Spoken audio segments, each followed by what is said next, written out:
Hi, This conference good will morning, now be everyone. recorded. Hi, good morning, everyone. So, are you able to see my screen? And also, Yes, are sir. you able Good to hear me morning. well? Good morning. So, hope all of you have had a very good weekend and all of you are in a good, comfortable position to learn a new lesson in our machine learning course. Okay, welcome back. So, today it's our 18th consecutive session. So we will continue on our toy project. So already we have covered 3 lessons in that. So in the previous lesson, what we did, we actually built some polynomial linear regression models on our synthetic data set, and we examined how as we increase the polynomial order, how we were able to understand the true underlying relationship between our x, that is our input features, and y, our target variable. And as we went up to the third order polynomial, actually we were able to fit a decent model, at least through eyeballing. We could say that it has actually captured the true underlying relationship between our x and y, which we actually made it as a sin x. It's almost captured that pattern inside the data. But then as we went ahead and added fourth order, fifth order to the 10th order polynomial terms to our mathematical mapping function, then we saw that it started picking up the noise as well, and especially for the polynomial order 10, that is beta 0 plus beta 1 x plus beta 2 x square plus beta 3 x cube, so on, and beta 10 x to the power of 10 kind of situation. We saw that it captured the noise and it became a overfitted model. So then anyway, we looked at the coding thing, and some of you have kind of found a little bit trouble to make those helper functions work. And in fact, in the last mail I sent along with the link to this recorded session, I also sent the .ipynb file for that particular lesson. Hope you received it and you were able to use it. Please confirm, one of you. Yes, sir. Okay. So I assume that those two helper functions we wrote, fit and plot model, which is doing just, it reads the df and also it reads the algorithm class as two arguments. And inside that function, what we did a very simple thing only. We just split the features and targets into separate variables, and then whatever model has been passed to that, we did a model dot fit with features and target. And once we did that, we did a scatter plot of our x and y from our df underscore copy, and then also we overlaid the model, the y hat calculated from the whatever x values through which we trained the model, and we put it in a black dotted line. That's what we did in the first function. In the second function, what we did is that because we wanted to experiment with various orders of polynomial terms, we actually written another function where we sent an argument, the df as well as the model class, and also max underscore polynomial, another argument we have set, and by default we set it at 1. But then if somebody uh, sends that argument as 2 or 3 or 10 or 100, then internally the df will be added with new columns representing x square, x cube, whatever. If it is 100, x to the power of 100, and then it does the plot, fitted plot of the model. That's what we did. So nothing rocket science, but those two helper functions will make us do things little faster. Okay, so with that in the backdrop, let's move ahead for today's session.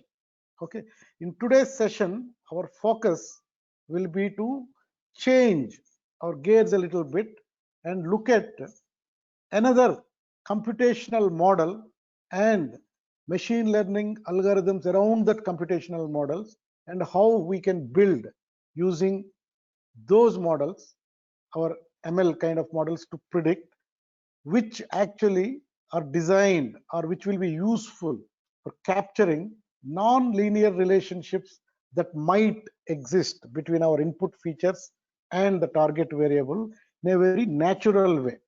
So we will talk about a little bit of theory and concept of decision trees, which are very important. In fact, when we do our two projects, basically one regression project on a real data set, and also a classification problem we will solve using another real data set, at that time you will find for yourself, we will apply all the models, but you will find for yourself how decision tree based models actually do very well.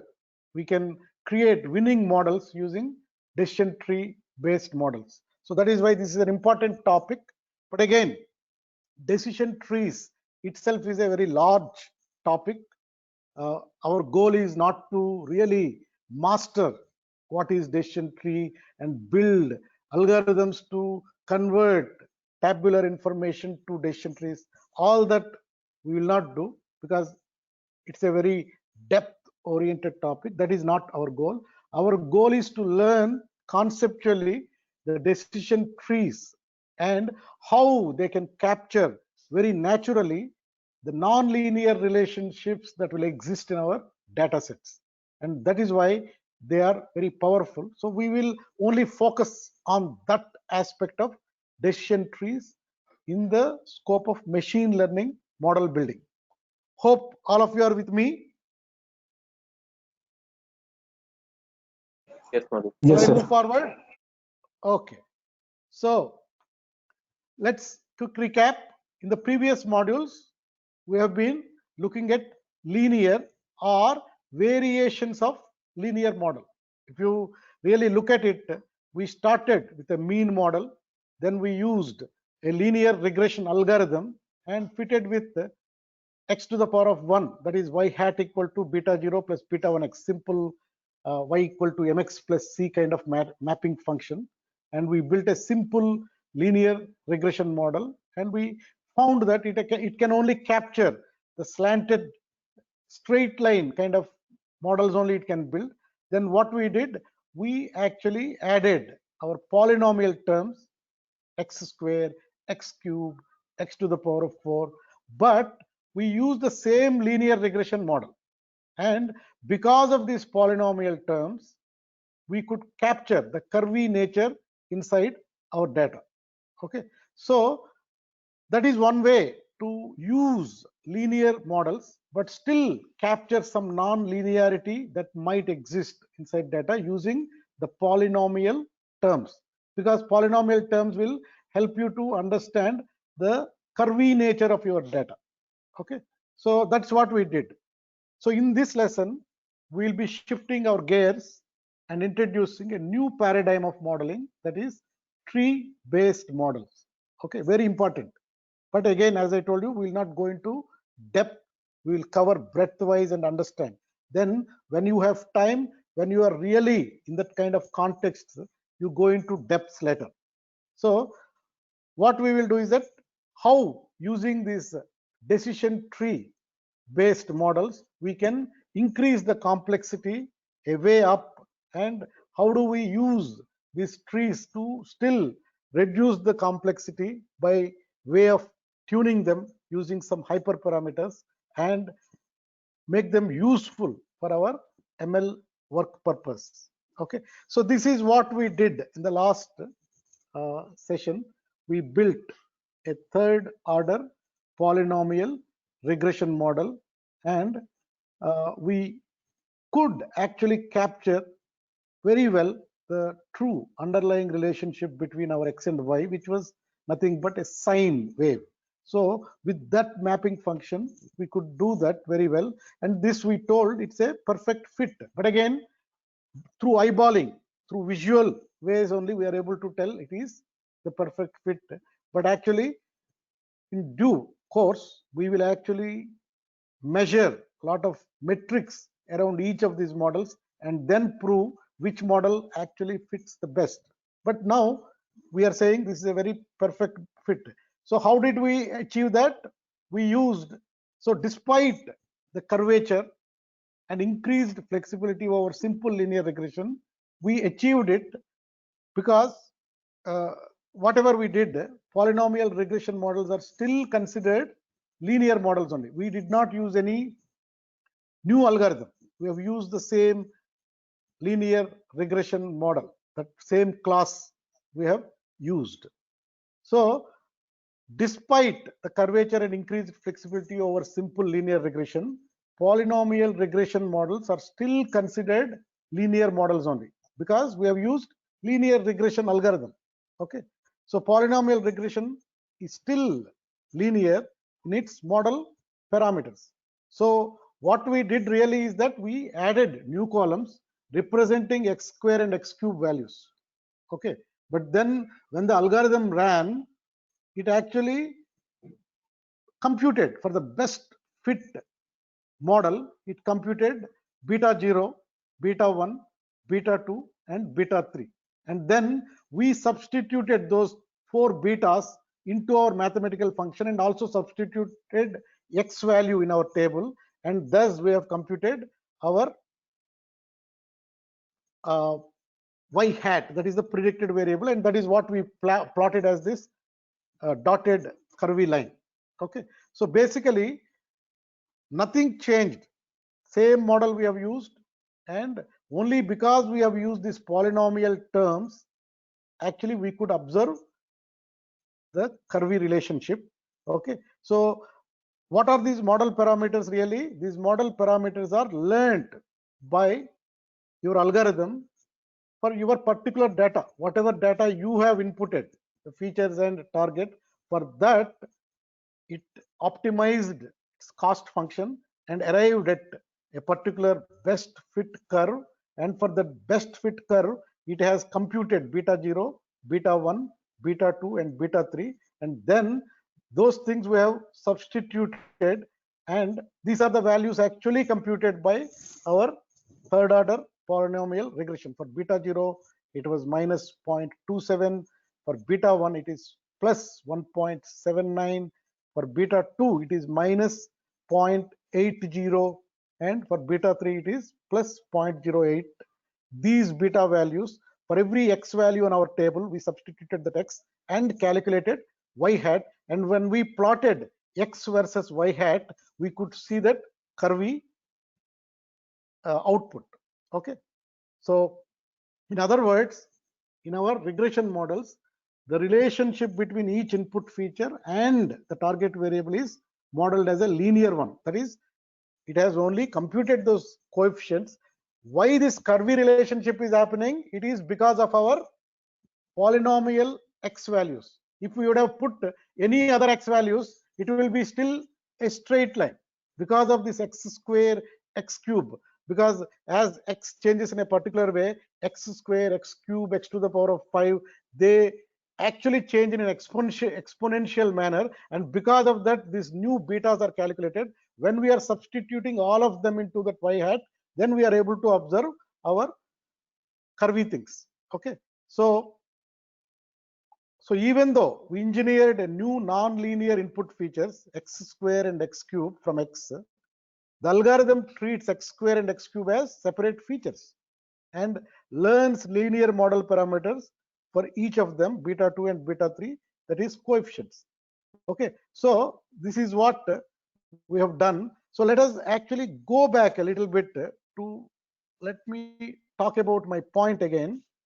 Okay, where is my, okay, let me show. Okay, polynomial regression I'm going.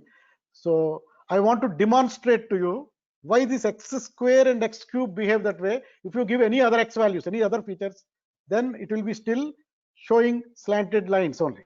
Okay, let me execute only this. Okay, and I'll read our data CSV. Okay, so our simulated data set we read by executing those steps. Then let us also make a df copy. Okay, so I will not do other things. I will come to the last one where let us do a little bit of. So here I am engineering new features. So here what we did is that x2 is nothing but x square, and x3, the third column we added to our df, is actually x into x into x, x cube. These are polynomial terms. Okay, so let me run that. So we have added those things to our table. X was already there, y was already there. Now we had added x2 column, which is nothing but the value is x square, and x3 column, the value is nothing but x cube for every column. All 100 columns we have done that. Then on this we have actually fitted a linear regression model. Before that we have just separated the input features and target, and we have fitted it. Okay, then once it has fitted, it has calculated these 4 model parameters based on this data. These are learned parameters by our algorithm. The parameters that were learned by our algorithm because of a particular data set, those usually are called model parameters. In fact, today's class will talk about hyperparameters. So there is a difference between model parameters and hyperparameters. We'll talk about it. Okay, so these are model parameters which are computed by our algorithm for the best fit curve for this particular data set. Then we substituted that betas for every x in our table and calculated y hat, and we plotted x comma y. Actually the second argument is nothing but y hat. Okay, and when we did this, we found that it has given a curvy model for our training data, which is best fit. But let's say I will change a little bit here. I will not use polynomial terms. I will use, let's say, 0.05. I will multiply x with 0.05 and call that as my x2 column, and I will call my df x3 column as 0.125. Let me do that.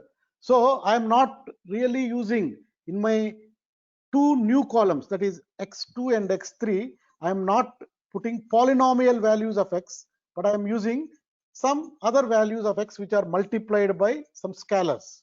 Okay, are you there? So now my table will be different. Okay, then I run my again linear regression. Now it will compute again 3 of my anyway, here I have to first do this. Okay, then it has computed my LM coefficient and all different way. Now for this table, I will, for this model parameters, I will predict and plot it. Then what is happening? It is again a slanted straight line. Okay, so the curvy thing has come because of your polynomial terms. Let us again change it. Let's say I want to put a polynomial term df underscore copy dot x. I'm using x square here. Let us say here I want to use df underscore copy dot x, again star df underscore copy dot x star. I will use to the power of 5 df underscore copy dot x. Again I will do another power df underscore copy dot x. Anyway, here let me, some problem is there. Okay, so what we have done here, first one is x square, the second x3 column, the third column, we are putting df underscore copy dot x 1 2 3 4 5 times. Okay, so we have now created this data, new data, and for this, because now there are polynomial terms, it will be the betas that are calculated and we substitute them, it will be more of curvy thing, but not true sinusoidal kind of curve. A new coefficients have been calculated. Now with that, if I substitute the beta 0, beta 1, beta 2, beta 3 and calculate y hat and plot my model, then it has captured a curvy thing, but this curvy thing is a little different because I have used in the first column x square, the second column x to the power of 5. So it was able to capture. So what I'm trying to demonstrate to you is that because we have engineered our features, added 2 more features with polynomial values of our x value, the betas calculated because of the nature of this polynomial from mathematics point of view, we are able to capture some non-linearity. Okay, but otherwise it is not in a very natural way we are able to capture this non-linearity. Hope you are with me on this. Any questions? Are you with me on this? Yes, sir. Okay, so basically so far we are using a linear model, but still somehow capturing non-linearity between our x and y, and that is how we are solving the problem. But then at times this solution may not work very well, so that is what we will see. So what is really non-linear relationship? From the examples of mathematics, what is linear relationship? Linear relationship is as x increases, y increases, or as x decreases, y decreases. If that kind of relationship is there, then we can say that x and y are linearly related. What is non-linear relationship? Example, whatever we did is as x increases, y follows the pattern of sin x. So for till some values of x, it increases. After that value, it starts decreasing. It goes to negative. Then after a particular value of x, it starts increasing, come to 0, and then again goes up to +1. So that is the nature of the sin x function. So that is typical example of a non-linear relationship. So how did we solve that problem for our building a model? Still we used a linear model solution, but we solved the problem using by creating polynomial terms from x. That is how we solve this kind of problems where we want to capture the non-linearity still using a linear model selected. Okay, so far clear? One example. Let me take a little bit silly example. Let's say you are building a model.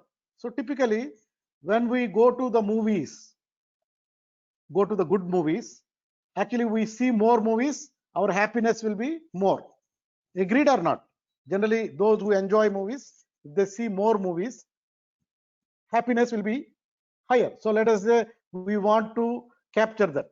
So basically your happiness increases as you go to more movies. That is the linear relationship. Okay, but sometimes we go with some friends to the movies. Okay, then some friends are there, they know the story in advance, and also they keep on talking throughout the movie. Then what will happen if you are seeing the movie with such a friend, annoying friend? Your happiness actually will decrease. So your happiness increases as you go to more movies, but the reverse is true. When you are with that one annoying friend that always talks during the movie. So sometimes we come across that kind of people. Say, let's say you are putting a table, you watched 2 movies this week, happiness is 5. Another 5 movies, happiness is 7. Another 6 movies with that friend, suddenly happiness went to -5. Okay, that is non-linear relationship. So generally happiness increases as you see more movies, but you see movies with that particular friend, your happiness suddenly drops. So that is non-linear relationship.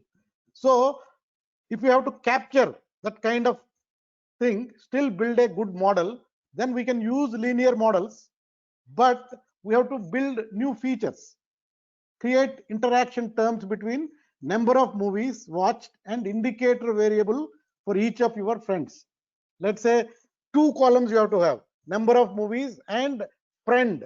Then in that you can have annoying, non-annoying, kind of 0, 1. And if it is annoying equal to 1, movies and that 1 actually will have lesser happiness, but movies and 0 will have higher. So that is how we solve such problems, by still using linear models but creating new features, carefully understanding the interaction between those terms. Clear so far? So in the previous example, mathematical thing, to capture the linearity in the sin x, we have added polynomial terms into our features. Here we are doing some interaction terms between these two features, number of movies watched plus that annoying friend. Yes or no? Okay. Are you with me?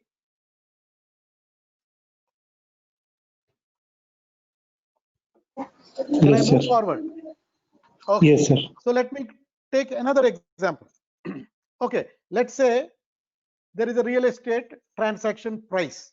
Okay, generally common sense says, and even any data you see, the linear relationship is larger lot sizes. Lot sizes are nothing but, in our terms, they are plot sizes, are correlated with higher priced houses, meaning larger the plot size, higher will be the house price. Smaller is the lot size, then lower will be its price. That is the general linear relationship. Okay, but in real data, when we see, larger lot sizes are correlated with generally higher priced houses only for single family homes. Single family homes, in our context, they are independent houses. Okay, independent homes. Whereas the reverse is true for apartments. So like, for example, if I have an independent house in Uppal with 300 square yards, it will cost me, let's say, 50 lakhs. Whereas if I own an apartment where my plot size that I owned is around 25 square yards, may cost 2 crores. Okay, so generally lot size and price are correlated, means one increases, another increases, one decreases, another decreases. That's what we call correlation. Okay, so generally it is true, but based on your type of property, whether it is a single family home or is an apartment, so this can vary. So that is what is the non-linear relationship in real data. Okay, when you have that kind of situation, you can create a interaction between two features, home type and lot size. So when this and this one value will be there, and this and other one, another thing will be there. So you can create that non-linear, capture that non-linearity by using these two features and make them interact and create a new feature and capture that non-linear relationship inside your data. Because if you capture it using those features, your models will be much better. Otherwise, your models will not understand the true non-linearity in your data. So far clear? So let me take another example. This is much more complex example. This is stock market example. Okay, in stock market, generally, like a particular NSE indicator is actually going up, then general feeling that yes, all share prices of various firms are increasing. As the overall market goes up, each individual stock's price also goes up. That is the, a lot of people will bet on just market, overall market index, and then make money or lose money. Okay, because that is the general trend. As the market is up, individual shares also are going up, but not always true. As the overall market goes up, each individual stock's price goes up or down. We can't say whether it goes up or down as a result of hundreds of additional factors with extremely complex or even unseen interrelationships. Okay, so stock market and share prices are such a complex affair. In fact, if you can predict that, then you don't need any jobs, you can make money every day. and a lot of companies are building models and trying to invest based on their predictive models as well. A lot of companies are there, but it is very, very complex affair, because overall market index goes up. Yes, generally share of individual companies increase, but it is not true always, and it is not also easy to tell which features are interacting. Okay, because each individual stock's price may go up or may go down as a result of hundreds of factors, very, very complex factors that are happening in the industry, into that company, into that company's domain, some politics happening, some external people investing, very thousands of factors in fact play a role to decide a particular company's stock price going up or down. Okay, so we cannot even understand those interrelationships.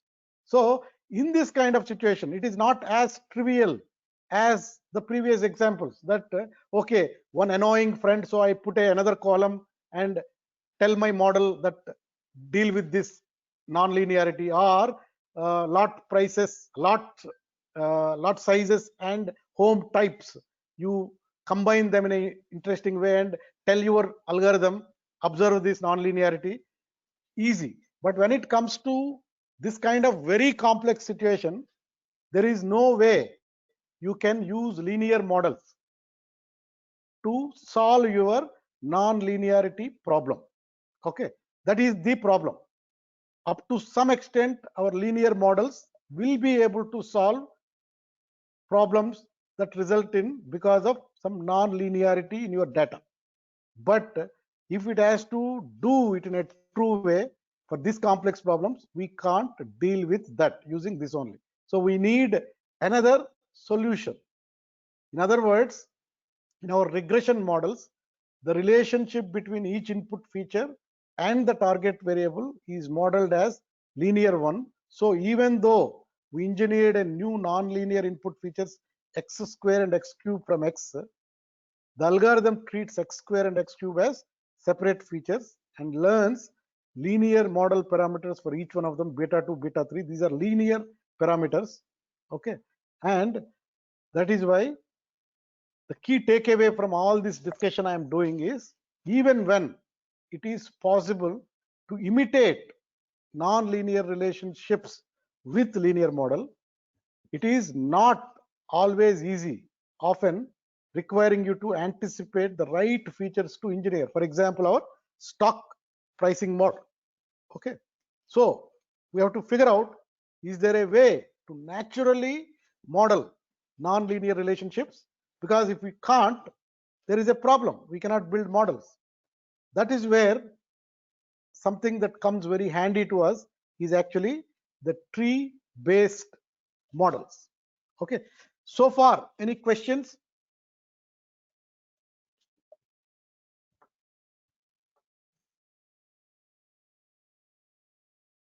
Any questions from anyone?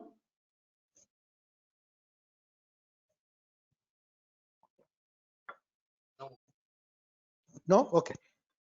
Okay, let's move on then. So whatever we wanted to put an emphasis, why these tree models are important and why this problem of non-linearity in a natural way we have to solve, there is a solution, and that solution comes with our tree-based models. Again, so far what we did, there is a data and we used a mathematical mapping function to learn the data, and using that we created models and we tried to understand them. Now we are changing the game. We don't want to use mathematical mapping functions and calculate those model parameters. We want to give our table data that is in our table, we want to give it to a decision tree algorithm. Okay, and then solve the problem. So what decision tree does is that whatever tabular information you are giving it to this algorithm, first it converts into a tree structure, and those trees are called decision trees. Again, decision trees are not invented for ML only. Decision trees are very widely used in mechanical engineering in the operational research, and also decision analysis in management aspect. And again, because decision trees have to be programmed, all this table kind of information has to be converted into the error-free decision trees. Lot of complex code is to be written. That complex code, we call them as decision tree algorithms. In fact, the computer science students, they study decision trees almost for a semester. So it is a on its own a subject, how to take a table and convert into a tree or a forest. All that issue is a big computational issue. We are not going into that. Keep that in mind. At this moment, you also don't worry. Don't think deep into that, because we don't want to get lost in that depth activity now. Our goal is to understand broadly things and solve problems. Okay, so that is what we will do. So typically, when we give our X, we have actually our DF has one X column and we have one Y column. Y is our actual Y and X is our input. We have only one feature and one actual output, and we want to give this table to a decision tree algorithm and tell that, hey, algorithm, you now build for this 100 rows data with one X and one actual Y, you build your tree. So that I will ask a question about new X. Based on your tree structure, you tell me what will be the potential predicted Y for that. So same, that's what we will try, not using a mathematical mapping function and the model parameters computed by the data. We are not doing that. We are using a tree structure to solve that problem.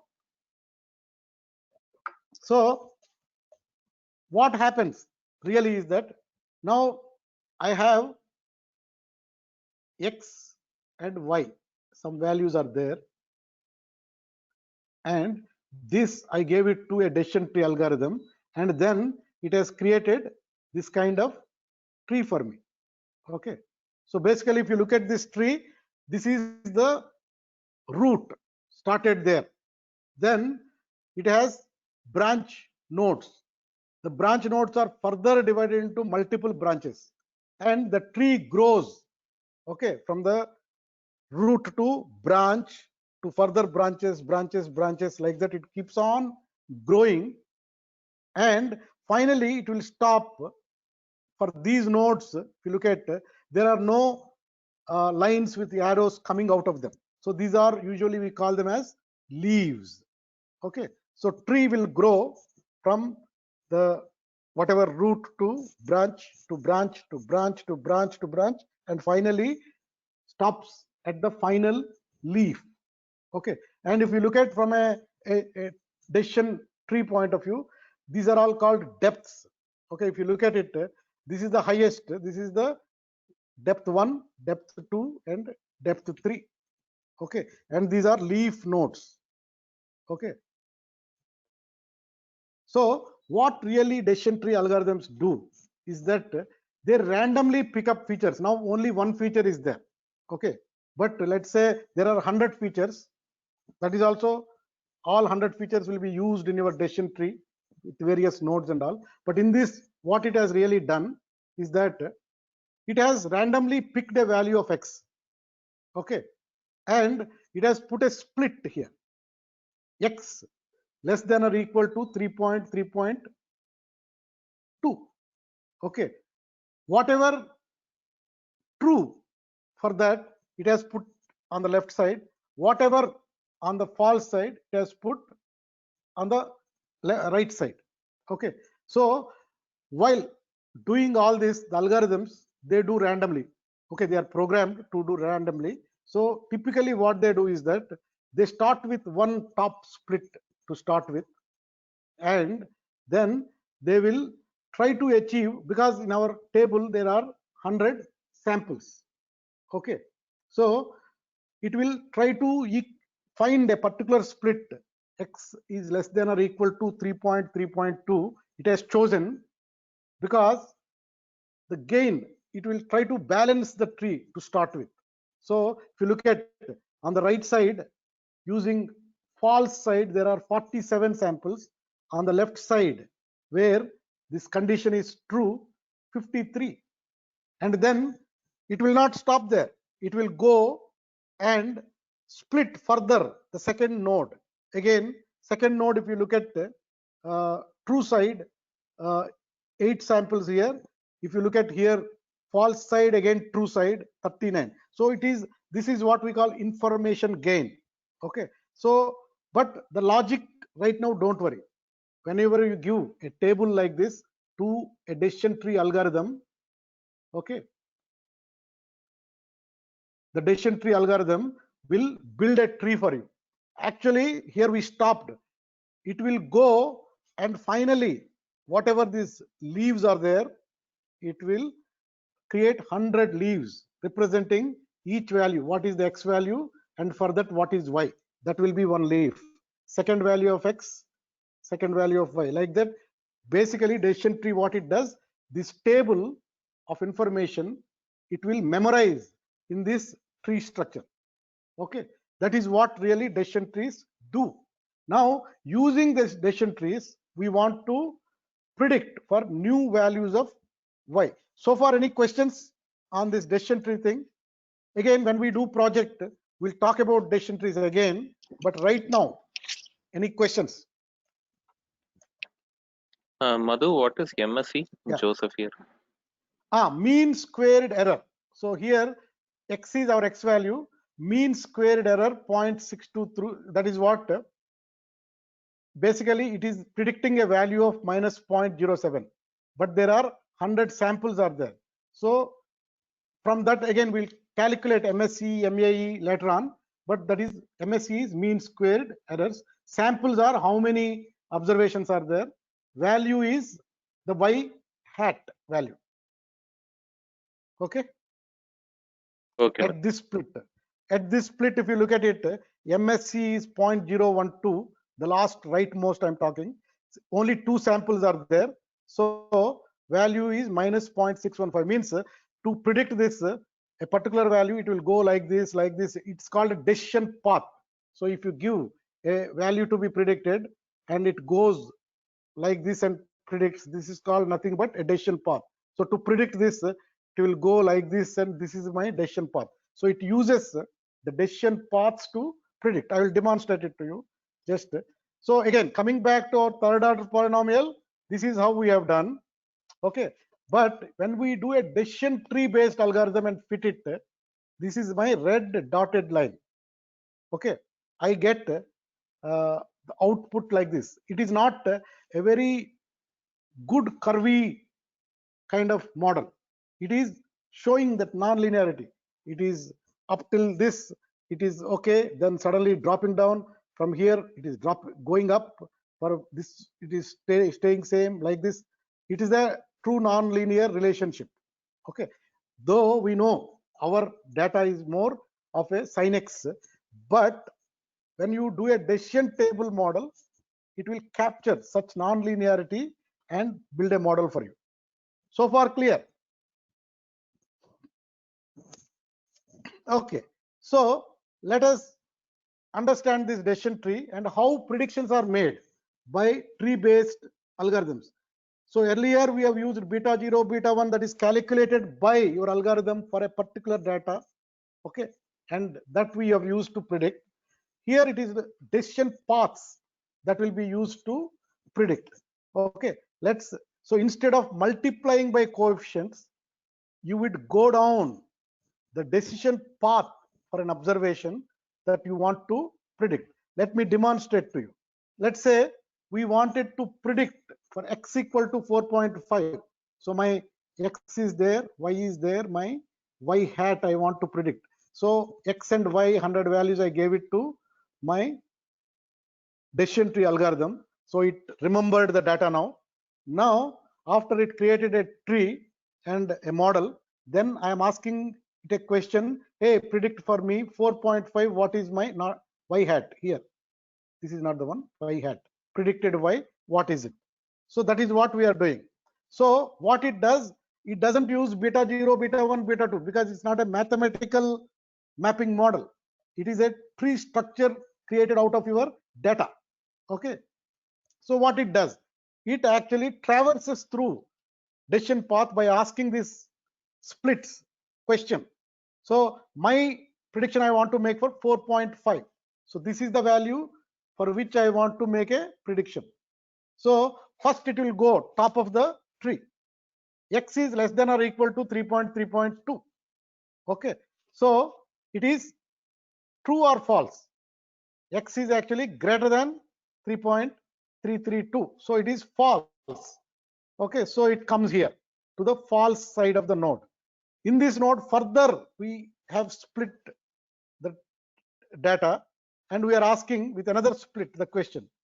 X is less than or equal to 5.807. Yes, it is true. So it will go to the left side of the thing. Okay. True, left, false, right. Okay. So now again at this node I am asking X less than or equal to 3.903. Okay. Then what is it, true or false? It is again true. False. It is X is 3.332. We are asking 3.903, which is more. So false side. So finally, this is my leaf node. I don't have further anything. So there are 30 samples. Out of that, a mean value has been calculated, and it is telling your predicted value for Y is minus 0.908. So basically, your mathematical mapping models have used model parameters that were learned by your algorithm through your data set, whereas here in decision trees are created using your data, but we don't compute any those betas here. We compute or we calculate or we traverse through a particular decision path through the decision tree and thus arrive at an answer. If you visually want to see this, this is my black dotted line, which is a model created by my decision tree, and I'm making a prediction for 4.5. So I'm going up to my black dotted line. So it is intersecting here. So I'm taking it to my y-axis. So somewhere here minus 0.908 is my prediction. Okay, that is what how decision tree creates a decision tree, takes through or traverses through those decision paths and makes predictions. So again, here, if you look at it, we stopped the tree at 3 depths. Okay, like this is my depth 1. Okay, this is my depth 2, and this is last one is my depth 3. And if you look at it, even at depth 3, 2 samples are following that path, 6 samples here, 30 samples are here, 9, like that. So actually decision trees will not stop at 3. We stopped here actually in this model, but typically simple decision tree use, what it does, it will only stop at the leaf node where minimum sample size is 1. Meaning if I have a table of 100 values, like in our table we have 100 values of X and 100 values of Y. So it creates the leaf nodes, 100 leaf nodes with 100 Ys. Okay, so it goes and remembers the data of your table. Okay, so that is what it does, but we have limited here by max depth equal to 3. That is why it came like that, but we'll talk about them. Don't get confused. So far clear? So basic difference Yes, sir. between a mathematical mapping model versus a decision tree model, how actually the predictions are happening. So far clear?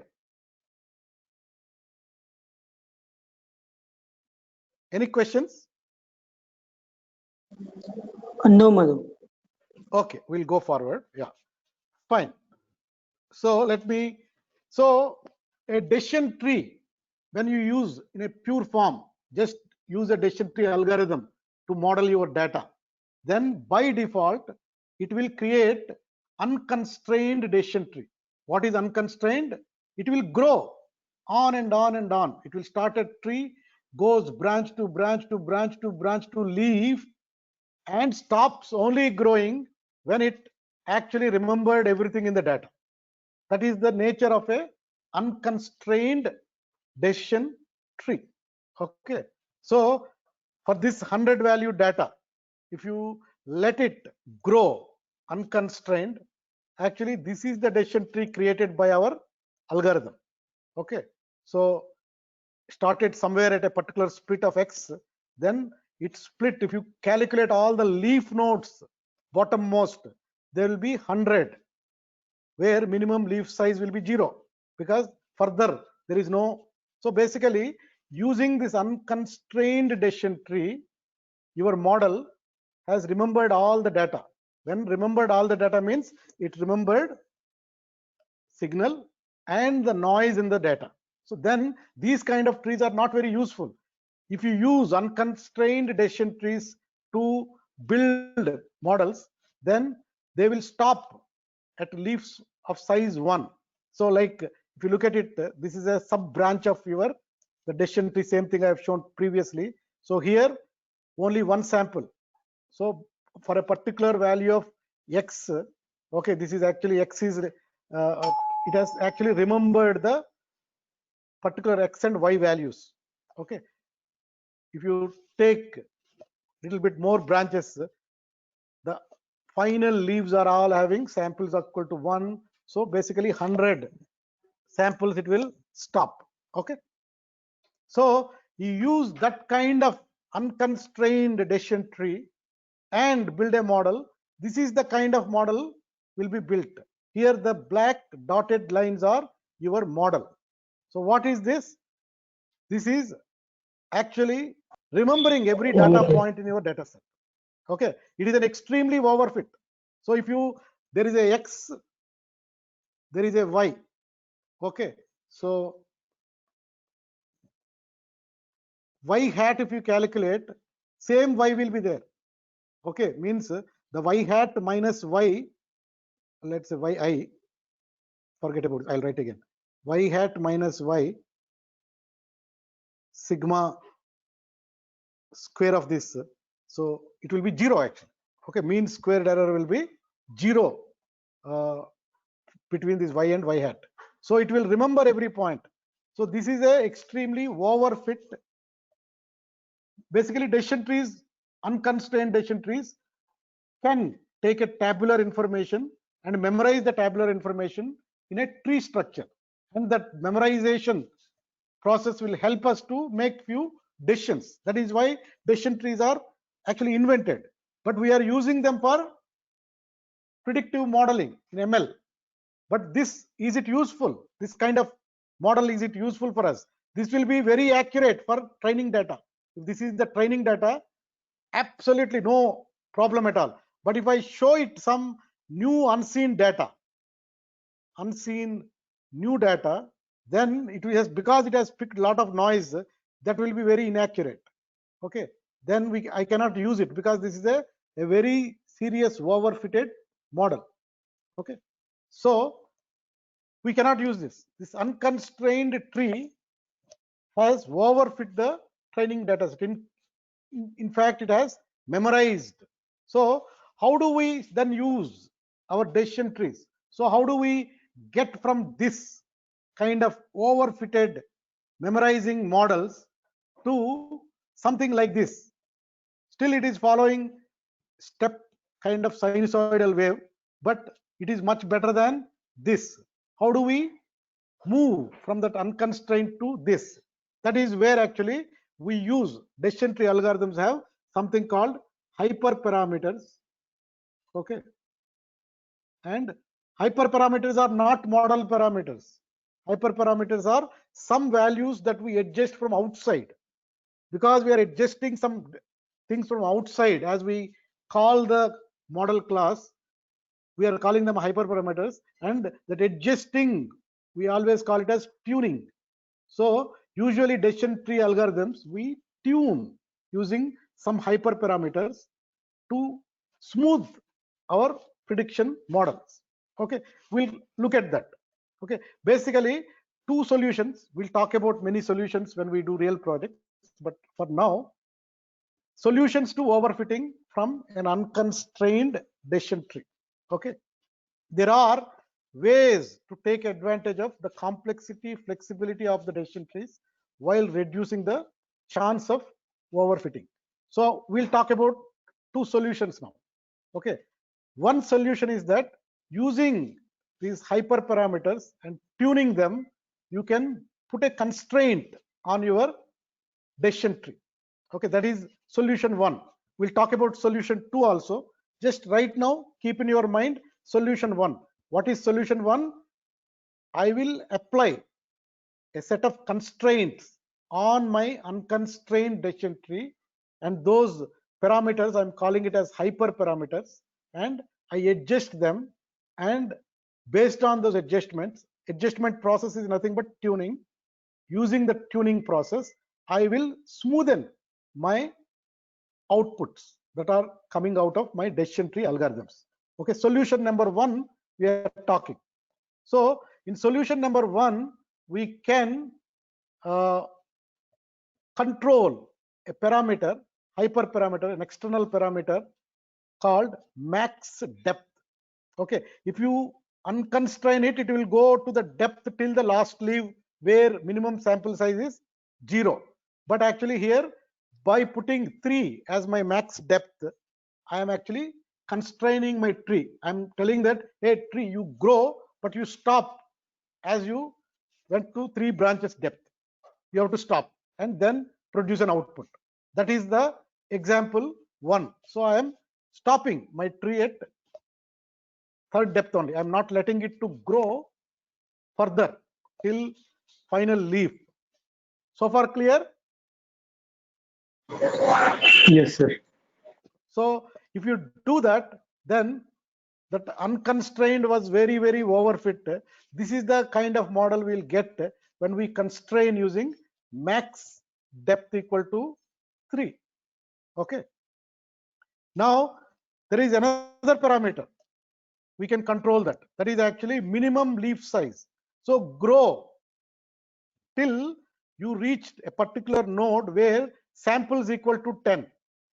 Till that time only grow. Further you don't grow. That I am telling using this constraint or this hyperparameter, telling that minimum leaf size equal to 10. Okay.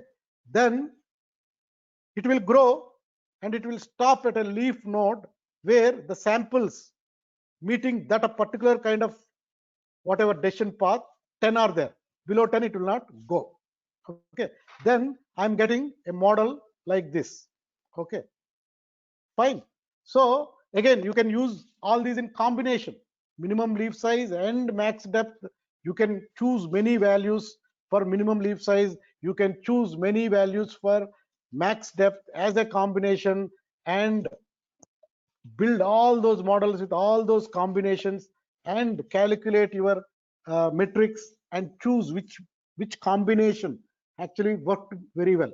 So that we'll do it in the real project when we do, but to creatively do, we have a lot of tools in Python. In the scikit-learn library, we have model pipeline class, cross validation objects, variety of objects are there using which, though it looks like very complicated, it follows a very factory approach. When you come to that point, you will understand, oh, what all I thought so complex, is it so easy? You will all feel that way. But right now we are only explaining the concept. Okay, so we talked about one solution to solve this problem caused by an unconstrained decision tree, and which is causing memorization problem and that overall the problem of overfit. So we smoothened it by adjusting at least 2 of the parameters independently, minimum leaf size and max depth. That is one solution. But there is another very creative and most widely used solution is called tree ensembles. Okay, so what is tree ensembles? Tree ensemble, though it's a complex English word, anyway, whatever, when we listen to these Americans and Britishers, They are calling it as ensemble, so I am also calling ensemble. But otherwise, Indians would have called ensembles. But anyway, you choose whatever to call it. But I am calling it as tree ensembles. Okay, this ensemble is nothing but groups. Okay, so far one data, one table, one tree, either unconstrained tree or constrained tree, one tree. But in this approach, we will not create from one table one tree. Actually, we will create many trees from one data set. Whenever we have many trees, what we call, if you go to a forest, will you see one tree? In a forest, you will see multiple trees. So ensembles, again, will not cover everything today right now, but ensemble is a group of trees. Instead of creating one tree, use a set of algorithms which will create multiple trees using the same data, and then use predictions of multiple trees of multiple complexities and smoothen it out. That is the idea of ensembles. So one example of ensembling, actually two examples are there. One is called random forests, another is called gradient boosted trees. Both of them are forests basically. One algorithm is called random forests algorithm. So what does it do? Random forest is a tree ensemble model. Random forest simultaneously fit many tens and hundreds of decision trees and combine their predictions. Like I have a table. Okay, I have a table.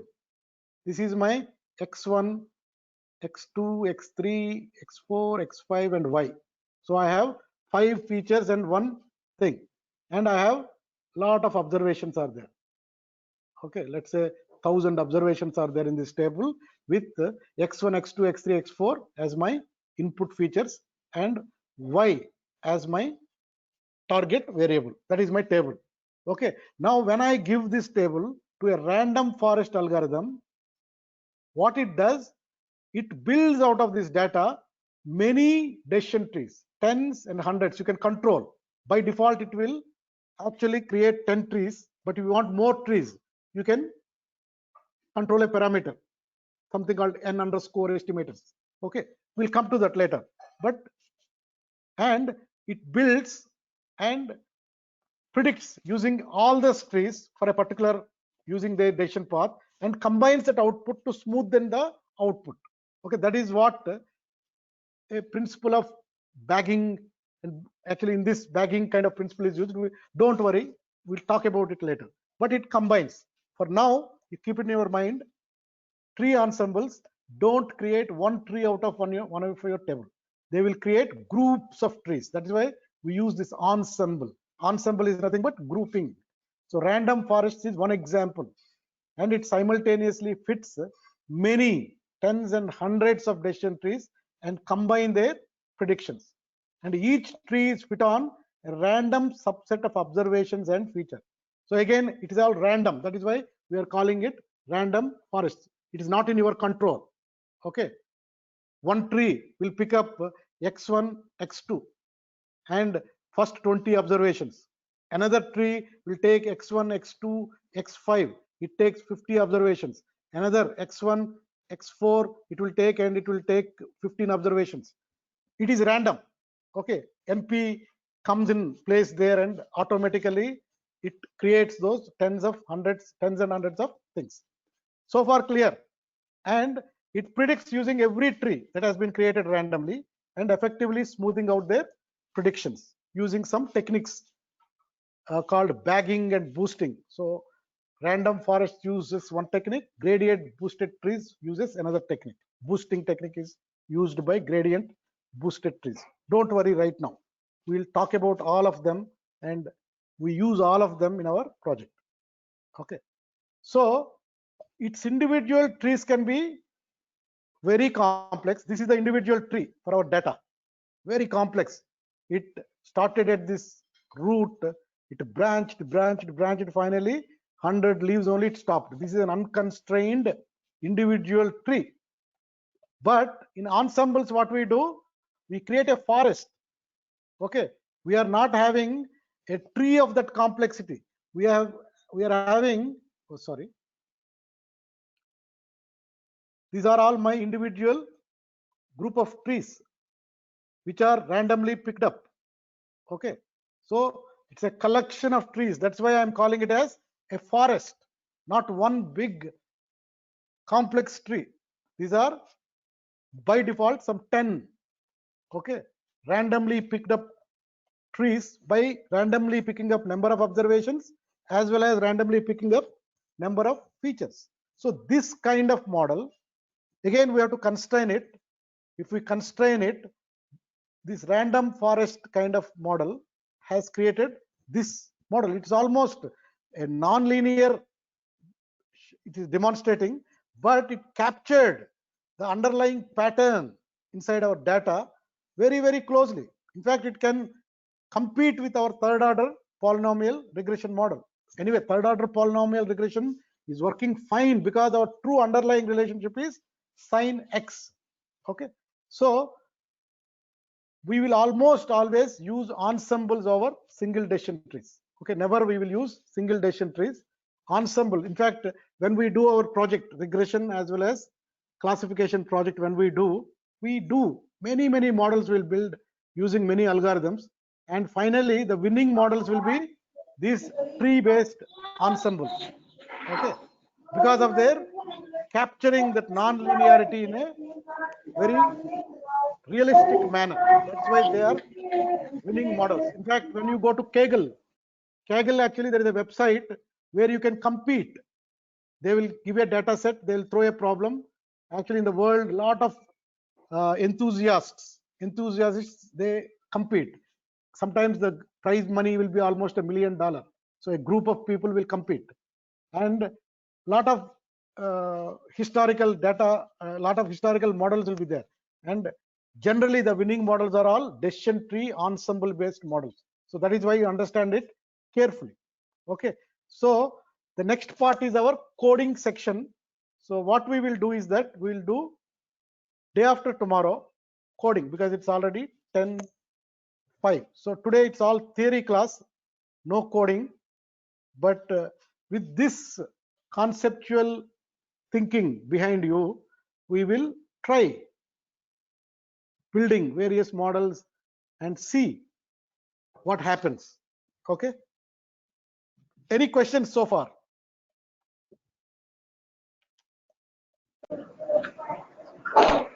So not a question, but a thought. Any questions? So can we have a variation of ensembling, like instead of taking many trees, can we break up the table into multiple small tables, and then for each small table we can have a tree? Yeah, but actually random forest algorithm does that only, but it doesn't allow you to do that. It actually does on its own multiple trees with multiple complexities. Okay, by taking randomly number of observations and number of features. So one tree will not have all features, all columns, or one tree will not have all observations, 1000 observations. Randomly it picks few things and builds many trees. You can control that. By default it will do 10 trees, but you want 100 trees, so randomly it does that. Okay, sir. Okay, any other questions? And so can we combine both these training techniques like ensembles and constraint together? We Yes, first yes. ensemble and then apply constraint on it.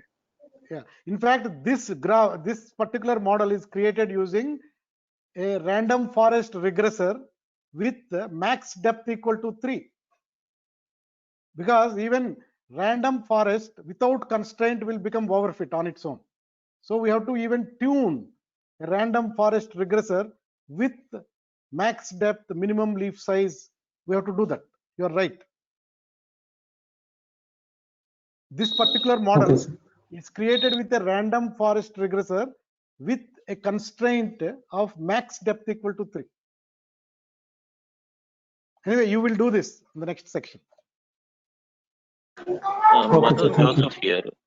Joseph. The line which is drawn in the graph, like, so we have to draw it, or like it will be plotted automatically? This will be plotted like whatever you have done so far using a simple linear regression. It created, oh sorry, it created something like this. Okay, if a third order polynomial, it has created something like this. This black dotted line is created by a random forest regressor with whatever max depth 3. This is the drawn by the model.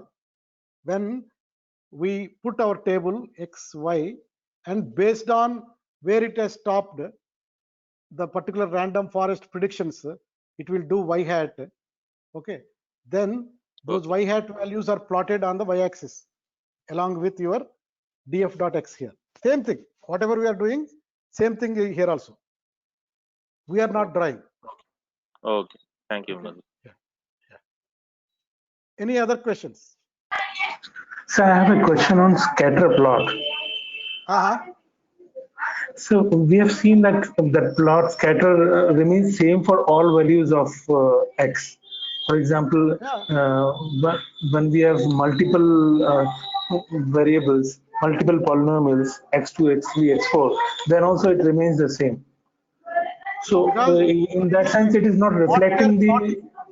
No, what we are plotting in a two-dimensional one is, here we are plotting df.x.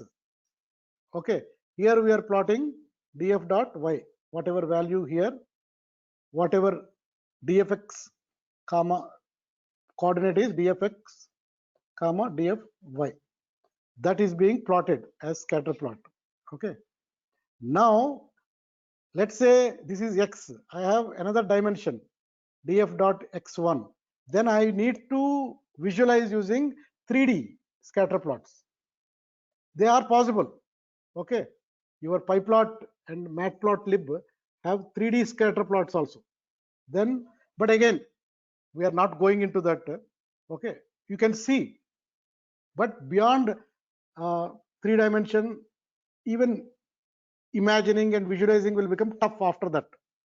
Okay, but right now what we are seeing is our x and y, 2 dimensions only we are seeing. Even if we are having x square, x cube, x to the power of 10, what we are plotting on scatter plot is nothing but df.x on the x-axis, df.y on the y-axis. So each point is nothing but df.x comma df.y. Clear? Yes, sir. Okay. So you can check for yourself. Lot of YouTube videos are there with PyPlotlib and Matplotlib, how to draw the depth into the dimension and see some data. More coding has to be done, but if you are interested, you can do. We are not wasting time going into such things because our goal is to learn model building as fast as we can and then learn whatever we want to learn later, because that kind of visualization is also very important for you, especially the data scientists. Data scientists nature of work involves they get raw data, then they create a lot of visualizations and send it back to their clients. Then clients will see and they will be able to give some feedback and they get more kind of inputs about the data. So that is why using very good visualizations and exploiting all the capability that we have with respect to PyPlotlib, Seaborn, learning them also is very important. So learn them whenever you can, but that is also very important. Okay. Right, sir. Thank you. Okay, then see you day after tomorrow. We will jump into coding section on that day, and then we'll have to, now after building tens of models, what we have to do is that we have to select a winning model by calculating metrics and do that. That also we'll do by this week most probably. Then we can go to our realistic projects. Okay, then thank you so much for your attention. Bye bye. Have a wonderful day. Thank you.